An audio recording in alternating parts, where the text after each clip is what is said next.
Assalamualaikum warahmatullahi wabarakatuh.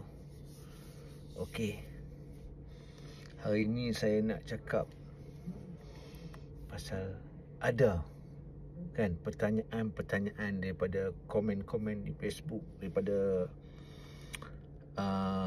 Facebook official bila baca buku The Goal of the Wise kan, tak faham and God in creation. Okey, dia basic dia satu. Kan? Kita dalam Sunni sendiri pun dulu, hatta dalam Syiah sendiri pun dulu, kan? Kita tak dapat bayangkan Tuhan tu macam mana, betul? Kan? Kalau kita dapat bayangkan Tuhan tu macam mana, maknanya dia bersamaan dengan makhluk.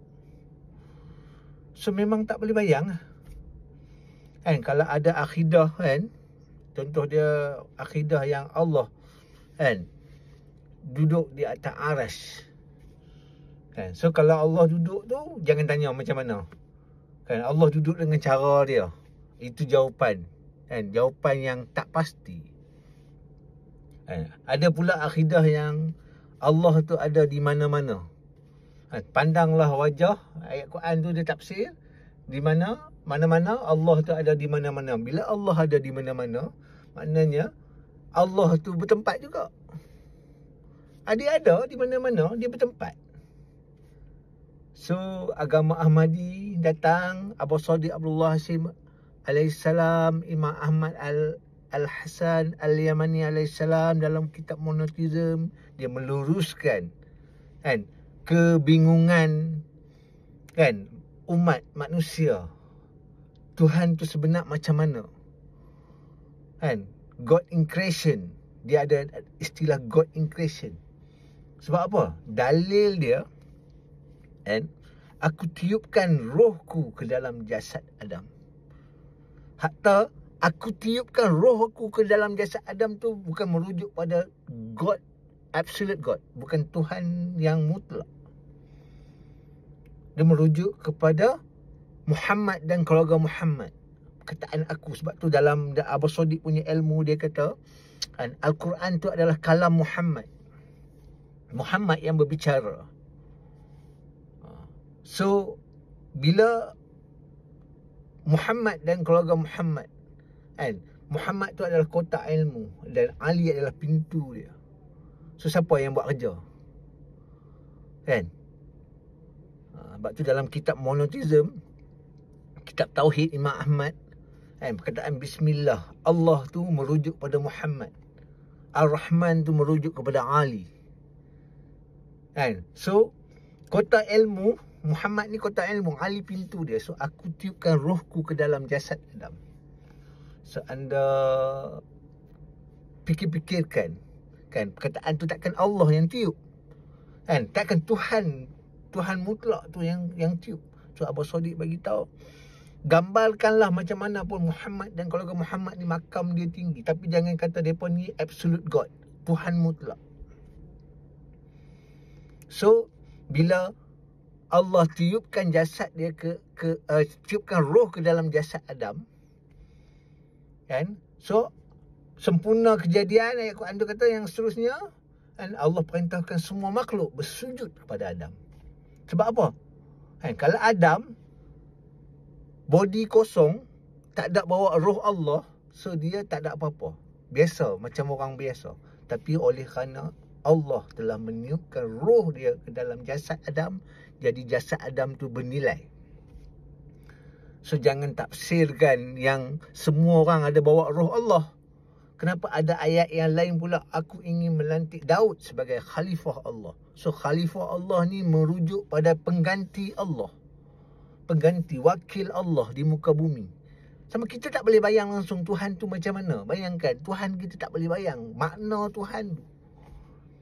So macam mana dia nak berkomunikasi dengan manusia tu? Sebab tu dia masukkan roh dia ke dalam jasad para khalifah dia, pengganti dia. Apa yang Adam cakap, Allah cakap. Dan bila Adam wafat, takkan roh Allah tu wafat.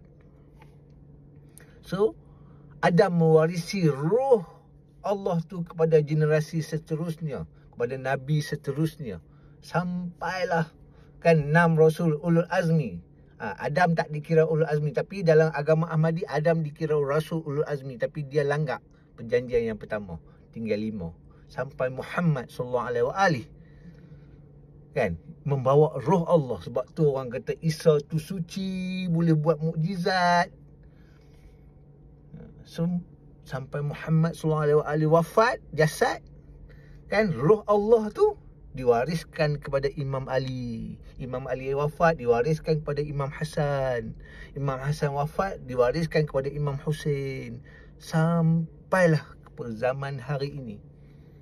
Sebab tu imam yang nyata, Imam Mahdi kan. Sebab tu Nabi yang lantik, mana Allah yang lantik. Mereka ni semua yang membawa roh Allah, wakil Allah di muka bumi. Mereka adalah halal, mereka adalah haram. Waktu ayat Quran kata kan, aku akan memenangkan agama aku ke atas sekalian agama. Agama adalah seorang lelaki yang membawa roh Allah kan. Dia adalah halal, dia adalah haram. Apa yang dia cakap, Allah yang cakap melalui dia. Sebab tu Nabi Muhammad SAW, Nabi Isa kan, dia ubah syariat Musa. Nabi kan, dalam Taurat tak boleh kerja hari Sabtu, Sabat haram. Nabi Isa ubah kan, dia bagi ceramah-ceramah hari Sabtu kan. Datang pula 600 tahun selepas tu Nabi Muhammad datang kan, dia ubah syariat Isa. Sebab apa? Dia seorang lelaki yang membawa roh Allah. So, sesuai dengan zaman tu dia kena ubah. So, bila Imam Muhammad Hasan Al-Askari mengutuskan Imam Ahmad Al-Hasan, mengutuskan Abdullah Hashim Aba As-Sadiq untuk zaman sekarang, dengan bukti-bukti yang kami bawa daripada hadis-hadis Ahlul Bait, yang Al-Qaim datang dengan agama dan syariat baru.